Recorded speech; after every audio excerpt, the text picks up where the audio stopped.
Supreme court ने एक बड़ा ही ऐतिहासिक फैसला सुनाया था कि चंडीगढ़ में जितनी भी रेजिडेंशियल यूनिट्स हैं उनको अपार्टमेंट में तब्दील करने पर रोक लगा दी गई है।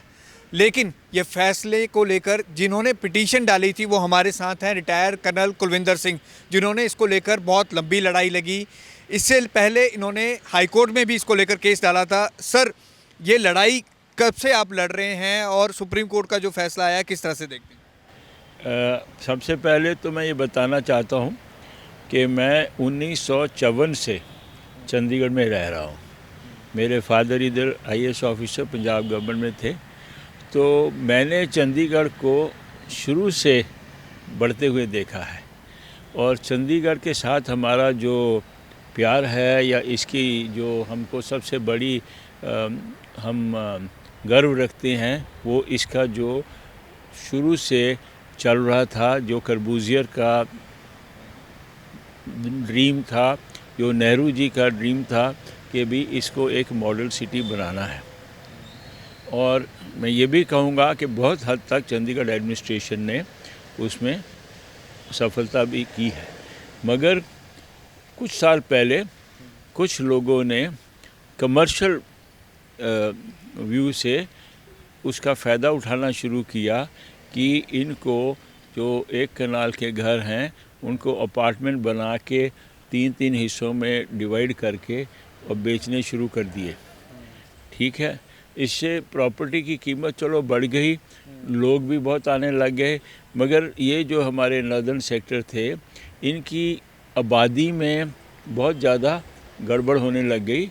और ये जो इंफ्रास्ट्रक्चर बनाया गया था या प्लान किया गया था, वो जो पॉपुलेशन डेंसिटी थी वो बहुत कम थी और उसी के कारण ये शांत जगह, अच्छी जगह अभी शोर वाली हो गई।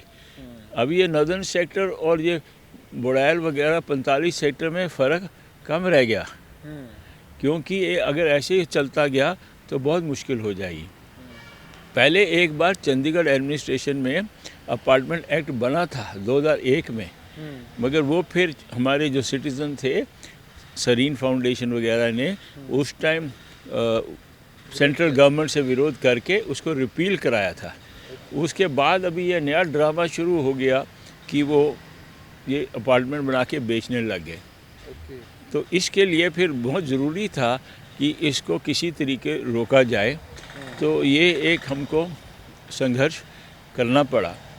और हमें खुशी है कि आखिर में आके सुप्रीम कोर्ट ने समझ लिया कि भाई वाकई चंडीगढ़ में जो हेरिटेज है या इसका जो बेसिक कैरेक्टर है वो नहीं ख़राब होना चाहिए। सर, मैं इस पे ही आ रहा हूँ। आपने ये लंबी लड़ाई लड़ी है, इससे पहले आप हाई कोर्ट में भी गए थे।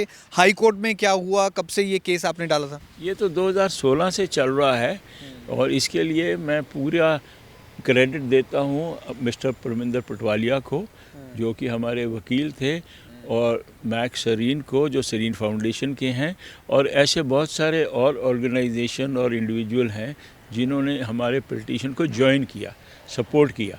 मतलब वो भी सुप्रीम कोर्ट में हमारे साथ लगे हुए थे। ठीक है, हमको बहुत अफसोस है, हम माफ़ी मांगते हैं उन लोगों से जिनको इसके कारण कुछ प्रॉब्लम आएगी या आई है, क्योंकि देखो ऐसा कोई भी फैसला होगा उसमें किसी न किसी को तो नुकसान होगा। अभी तक तो नुकसान हमें ही हो रहा था, पर अभी ये थोड़ा सा उल्टा हो गया है।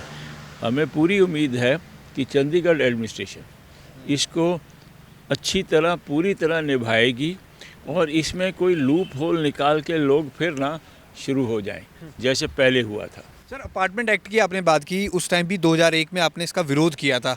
आप इसका विरोध क्यों कर रहे हैं कि जो चंडीगढ़ का जो जोन है, जो हेरिटेज जोन है, वो ख़राब हो रहा है, चंडीगढ़ की जो पॉपुलेशन है बढ़ रही है, ट्रैफिक बढ़ रहा है इसके कारण? सब कुछ ही।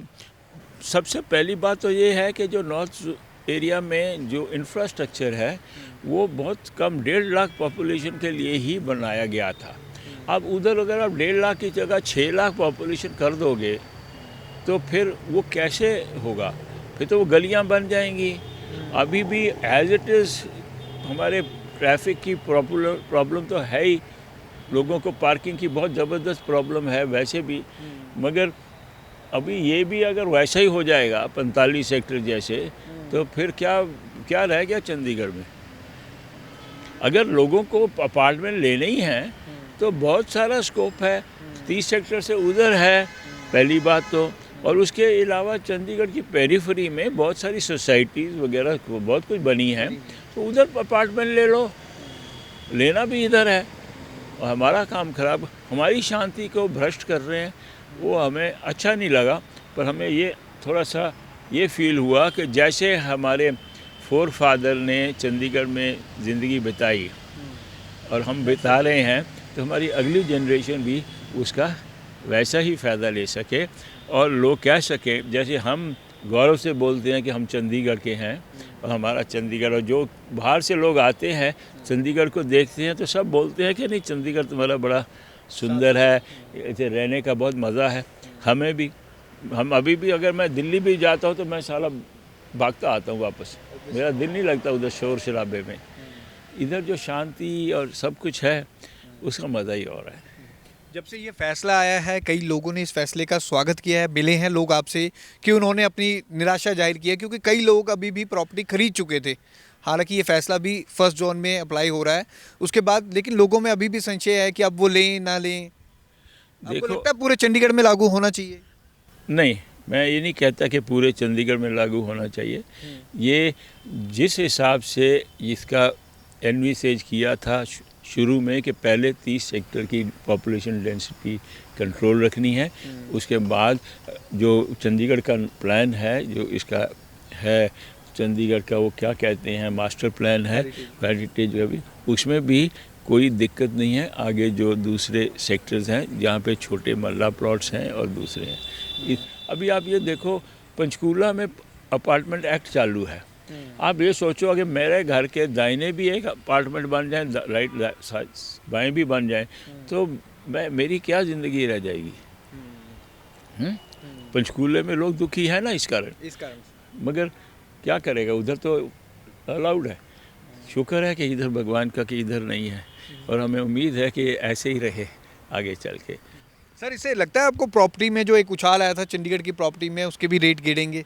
देखो रेट तो ज़रूर गिरेंगे, हमारे नॉर्दर्न सेक्टर के रेट तो लॉजिकली गिरेंगे, क्योंकि रेट जो होता है वो सप्लाई और डिमांड के ऊपर है। और जब तुम अपार्टमेंट बनाते हो तो डिमांड बढ़ जाती है, और ये जो डीलर हैं और ये जो बिल्डर हैं, ये फिर कहानियाँ बना बना के लोगों को बेचते हैं, तो डिमांड बढ़ती है। चंडीगढ़ में इन्होंने वैसे भी पहले तो अपार्टमेंट फ्लोर वाइज बंद कर दिया था, अभी शेयर वाइज है, अब उसका भी देखते हैं कैसे होता है। मगर पंगा ये है कि इसको रुकना ज़रूरी है। सर, ये मैं उसी पे आ रहा था, ये जो शेयर वाइज प्रॉपर्टी बेची जा रही है चंडीगढ़ में, आपको लगता है ये सही है? कानूनन तो वो भी रजिस्ट्रियाँ नहीं हो रही है, शेयर सिस्टम पे बेची जा रही है। शेयर की रजिस्ट्री तो होती है, मगर वो तो कोई रोक नहीं सकता, क्योंकि वो एक लीगली अलाउड है। अभी देखो, अब आप मेरे पिताजी चले गए, हम 2 भाई हैं, हमारे शेयर बन गए ना, ठीक है, शेयर तो बन गया। अगर एक आदमी कहता है मैं तो चंडीगढ़ में रहना ही नहीं, और वो अपना शेयर बेचना चाहता है, तो ठीक, उसमें तो फिर मैं लीगल राइट बन सकती है कि नहीं। मेरे को उसके ऊपर नहीं, मैं लीगली नहीं हूँ, मैं लीगल आदमी नहीं हूँ, वो तो लोग बताएंगे। मगर ये जो कमर्शलाइजेशन हो रही है वो ज़रूर फ़र्क पड़ेगा मेरे ख्याल से। चंडीगढ़ प्रशासन के अफसरों से भी कुछ रिक्वेस्ट करना चाहेंगे आप इस फैसले के बाद? मिले हैं किसी से? मैं किसी को नहीं मिला, ना ही मेरे को मिलने की ज़रूरत है। उनको सुप्रीम कोर्ट ने बोल दिया क्या करना है, और हमें तो सिर्फ ये उम्मीद है कि वो इस ऑर्डर को इन लेटर एंड स्पिरिट लागू करेंगे, ना कि इसमें कोई लूप होल होने देंगे। क्योंकि शुरू से ही हमारे पिटीशन में एडमिनिस्ट्रेशन का जो सपोर्ट है वो हमारी साइड में ही रहा है, उनके दूसरी तरफ नहीं था। उन्होंने तो बोला है कि हमको तो बिल्कुल ही अपार्टमेंट्स पसंद नहीं है। सो हमें उम्मीद है कि एडमिनिस्ट्रेशन इसको ठीक तरह से पालन करेगी। रिटायर कर्नल कुलविंदर सिंह हैं, सेक्टर 10 आरडब्ल्यूए के प्रेसिडेंट हैं। इस मामले को लेकर ये पहले हाई कोर्ट गए थे, लेकिन इन्हें हाई कोर्ट से जब जस्टिस नहीं मिला तो इस मामले में सुप्रीम कोर्ट गए। सुप्रीम कोर्ट ने अब ये फैसला सुनाया है। हालांकि उन्होंने कहा है कि इस फैसले से चंडीगढ़ के लोगों को काफ़ी राहत मिलेगी। कैमरामैन हरजिंदर के साथ भगवत सिंह, पंजाब केसरी, जगबानी टीवी, चंडीगढ़।